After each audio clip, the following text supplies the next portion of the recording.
Hola, muy buenas tardes a todos. ¿Cómo les va? Que Dios los bendiga. Es una bendición poder estar compartiendo con ustedes una meditación de parte de nuestro Padre Celestial en esta tarde.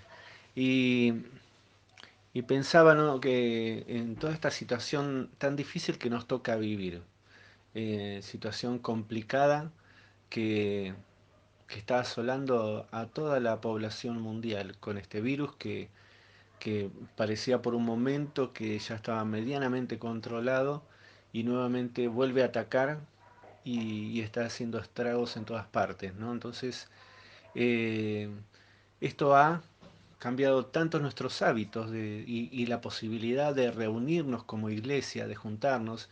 Estuvimos un periodo muy corto de tiempo en los cuales pudimos estar asistiendo a las reuniones de manera presencial, pero nuevamente fue restringida por situaciones sanitarias que son de conocimiento público y que nos parecen correctas por la epidemia que vuelve a alzarse sobre la humanidad, ¿no? Entonces está bien que esto ocurra así.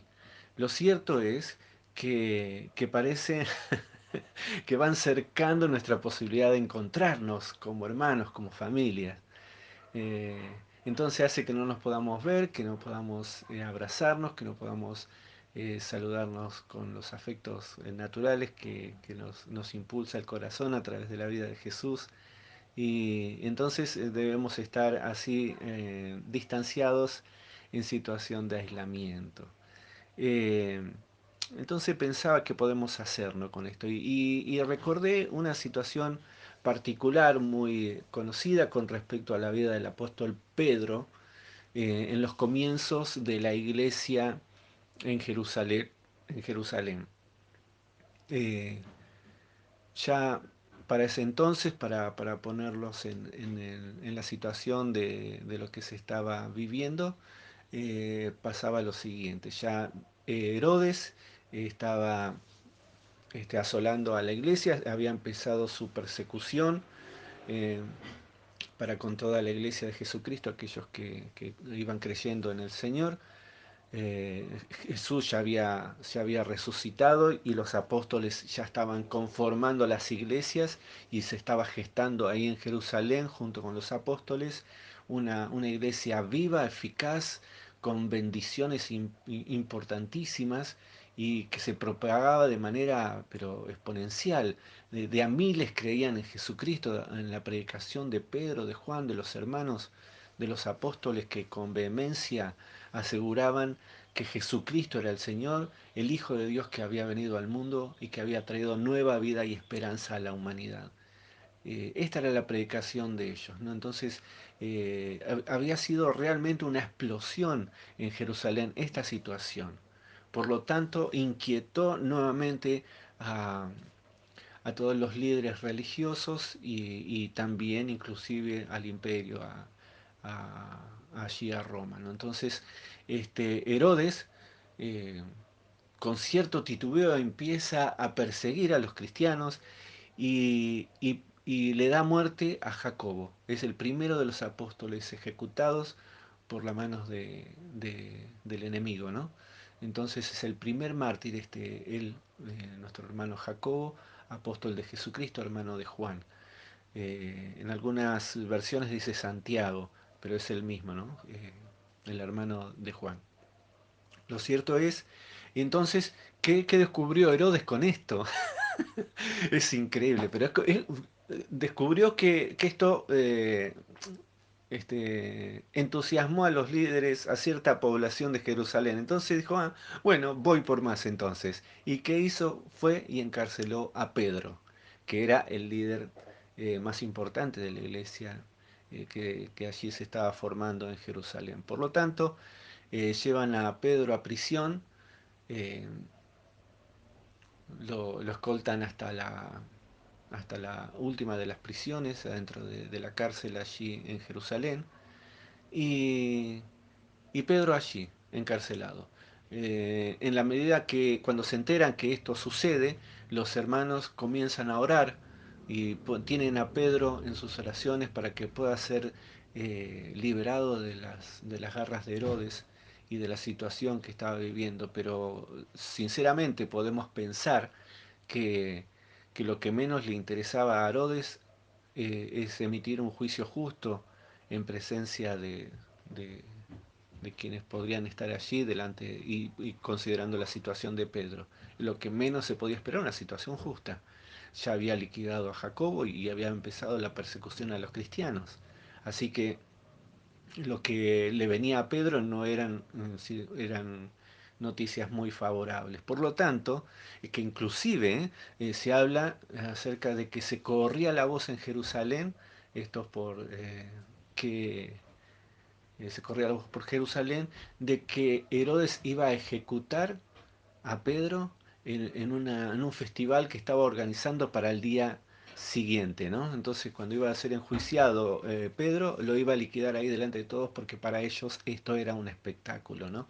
Entonces se corría la voz en que esto iba a pasar cuando expusiera a Pedro. Mientras tanto, Pedro allí en la cárcel, los hermanos orando y Pedro encarcelado, encadenado. Entonces Dios interviene, envía un ángel a la prisión, despierta a Pedro, que Pedro estaba durmiendo, que es realmente no es poco dato considerar estando preso en las cárceles de Herodes, sabiendo lo que te puede llegar a esperar, y Pedro estaba durmiendo. De cierto es que el ángel despierta a Pedro, le dice que se levante, las cadenas se le caen automáticamente solas, y le dice el ángel, ciñete las sandalias, ponete el manto y seguime. Entonces Pedro obedece, se calza las sandalias, se pone la capa y sale siguiendo al ángel. Pasan la primera y la segunda guardia y llegan hasta la puerta principal de la prisión, la puerta de hierro que está a la salida de la cárcel. Se abre sola, automáticamente las puertas se abren, las puertas de hierro se abren, sale Pedro con el ángel. A todo esto Pedro piensa que para él todo esto es una visión, no cae de si es real lo que está viviendo o es una visión que Dios le está mostrando. Entonces no hace más que obedecer, sale con el ángel, se traspasan la puerta de hierro, caminan unas cuadras y el ángel se desaparece. Entonces cae en sí, ¿no? Pedro, como que estoy afuera, ¿no? Entonces descubre que no es una visión, sino que realmente lo estaba viviendo. Y Pedro entonces lo primero que hace es ir al lugar donde saben que están los hermanos, ¿no? Los convoca a un lugar, una casa, una familia, va a la casa de María, la madre de Juan Marcos, y los hermanos allí orando por la liberación de Pedro, ¿no? Entonces, esto es lo más elocuente que nosotros recordamos, ¿no? Pedro golpeando la puerta para poder entrar, atiende la puerta a una joven llamada Rode y conociendo la voz de Pedro, de la emoción y de la alegría, vuelve allí y les dice, Pedro está a la puerta, está acá. Entonces los que están logrando la consideran, pensaron que ella, no, que estaba loca, ¿no? Está fuera de sí. Le habrán dicho, ah, a ver, Rode, estamos orando por Pedro que está en prisión, me vas a decir que está acá afuera, vamos, ya está, ¿viste? Es como que se sacaron de encima a Rode, siguieron orando. Imagino esto, ¿no? Por ahí no fue tan así. Pero Pedro, insistiendo, ¿no? Afuera golpeando, le dice, no, pero es Pedro, le dice Rode, le dice, no, debe ser su ángel, porque antes se tenía esta idea de que cada uno tenía su ángel de la guarda, ¿no? Una cosa así, era como que cada uno era como que su ángel y menospreciaron ahí porque no creían que Pedro estaba afuera. Entonces, insiste esta muchacha y van a abrir y se encuentran con Pedro. Entonces, quedan pasmados, quedan impactados, porque por aquello que ellos estaban afanosamente y fervorosamente orando, ya tenían la respuesta, lo tenían a Pedro ahí. Y Pedro haciéndole señal de silencio con sus manos, diciéndole, no, no, tranqui, estoy bien, y les empieza a contar cómo Dios los sacó de ahí, de la prisión, de manera maravillosa y logrando este milagro increíble, ¿no? Entonces sucede así y Pedro esa misma noche también decide irse para otro lado. Porque claro, al otro día no fue poco escándalo lo que sucedió en Jerusalén. Herodes ese día iba a enjuiciar a Pedro y tenía organizado un gran festival y no sabían nada de Pedro. Buscaron a Pedro, no lo encontraron por ningún lado y Herodes no tuvo mejor idea que, eh, ¿cómo es? Preguntar, bueno, preguntó a los guardias de ahí y su idea fue liquidar a todos, los mató a todos los guardias, ¿no? Porque pensaron que estaban confabulados con Pedro, no sé qué habrá pensado Herodes. Lo cierto es que fue un gran alboroto allí en Jerusalén y Pedro, estando en libertad, siguiendo con los propósitos de Dios en su vida. Y con esto pensar, ¿no? Que situación adversa que le tocó vivir a Pedro y que nos toca vivir hoy a nosotros. Había una forma de intervenir. Uno puede pensar, ¿no? Y bueno, nos levantamos en armas y logramos sacar a Pedro de prisión, nos metemos por acá, por allá, no sé qué, y muchos iban a morir, pero Pedro iba a morir al otro día, y tenían que arriesgar sus vidas por Pedro, su líder, ¿no? Y no, utilizaron el arma más efectiva, la oración. Se juntaron con un mismo propósito que era la liberación de Pedro. Entonces, en la situación adversa, confiaron en Dios. Nosotros nos toca esto. Hoy tenemos una situación difícil por vivir. Confiamos en Dios, nos unimos en oración en favor de aquellos que están padeciendo esta terrible enfermedad, aquellos que están padeciendo la desolación de encontrarse sin compañía, y todo lo que esto está acarreando a nuestras vidas. Entonces, porque somos bombardeados por distintos pensamientos cuando esta enfermedad, y me refiero al COVID, llega a nuestras vidas y nos inquietan. Entonces, logramos eh, vencer como hicieron los hermanos, en oración. Entonces, ¿qué sucede? Dios interviene, trae paz a nuestros corazones y Dios responde de manera favorable o no, según nuestros deseos, pero siempre es favorable a los planes que Dios tiene. En ese caso, cuando Pedro fue liberado, el Señor respondió de manera favorable a los deseos de los hermanos, porque había un propósito preciso con Pedro. Pedro tenía mucho por hacer todavía. Aún las primera y la segunda carta no habían sido escritas y había mucho por establecer como base en la iglesia que se estaba formando. Porque después vienen los viajes de Pablo y organizar todas esas situaciones que se fueron generando. Era sumamente importante que Pedro estuviese allí. Jesús lo escogió para ello. Por lo tanto, Pedro tenía un propósito y un objetivo que cumplir. Entonces Dios responde favorablemente y lo deja a Pedro en libertad. Y hoy a nosotros nos toca orar por estas situaciones. Y no sabemos los resultados, pero hay un propósito en el cual todos estamos y que todos vamos caminando conforme a las verdades que se presentan en nuestras vidas. Y en el despertar de nuestros deseos, nuestra pasión en la pasión en nuestro corazón de poder servir a Cristo, de saber que podemos ayudar a aquellos que están en necesidad. Y me refiero a diferentes necesidades, ¿no? Pero cuando nuestro corazón se inquieta por ejecutar el don que Dios puso en tu vida, esto no lo podemos parar, porque debemos ponerlo en ejecución cuando el don está claramente puesto en tu corazón y en el mío, y lo ejecutamos, es de bendición para muchos y para vos también. Y si no lo hacemos y si lleva un tiempo en el cual esto este, no es utilizado, es como se llega como a una carga en nuestro corazón porque no podemos desempeñarlo, ¿no? Pero sí podemos estar orando. Podemos tener acortadas las situaciones y movimientos de ciertos ministerios que no pueden ser ejecutados hasta el momento, pero sí tenemos la clara herramienta que usaron los hermanos en aquella época y que es la que estamos usando hoy también nosotros, que es la oración.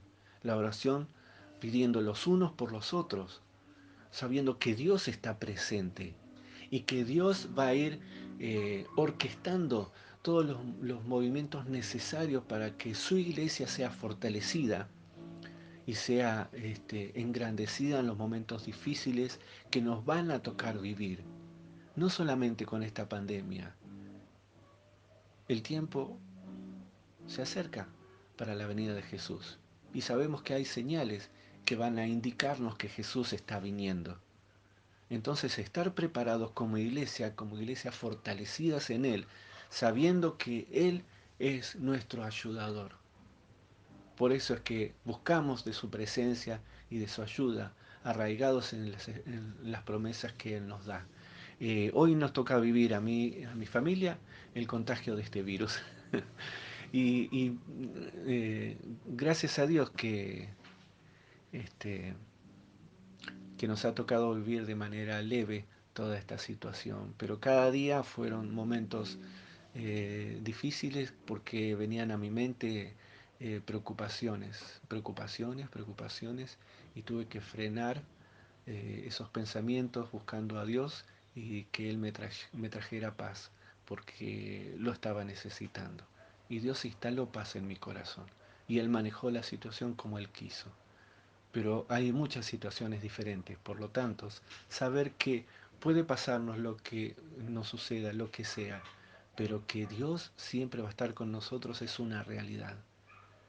Y sentirnos abrazados y estimulados por los hermanos sabiendo que oran por mí, que oramos por vos, que estamos juntos, mancomunados con un mismo propósito, buscar a Dios para estar fortalecidos de diferentes formas, uno por los otros. Y los mensajes que nos llegan y los llamados que nos preguntan y nos ayudan a decir que no estamos solos. Sentirte en el momento de dificultad, de enfermedad, de soledad, de angustia, sentirte que no estás solo, eso lo hace Dios. Porque lo hace a través de los hermanos, a través de ustedes. Por eso es que Dios los bendiga para que esto continuemos haciéndolo, orando uno por otros y ayudándonos de esta forma. A mí me han ayudado muchísimo, orando por mí, me han traído comida hecha más de una vez, me han comprado porque no pudimos salir, hace días que no hemos salido ni a comprar a la puerta, nada. Así que fui muy confortado por todos ustedes. Así que les agradezco de parte de mi familia y también agradecidos a Dios por todo lo que Él está haciendo. Pero sigamos así, continuemos con este fervor de saber que Él es el que escucha nuestras oraciones y es Él el que provee de liberación a nuestras almas. Amén.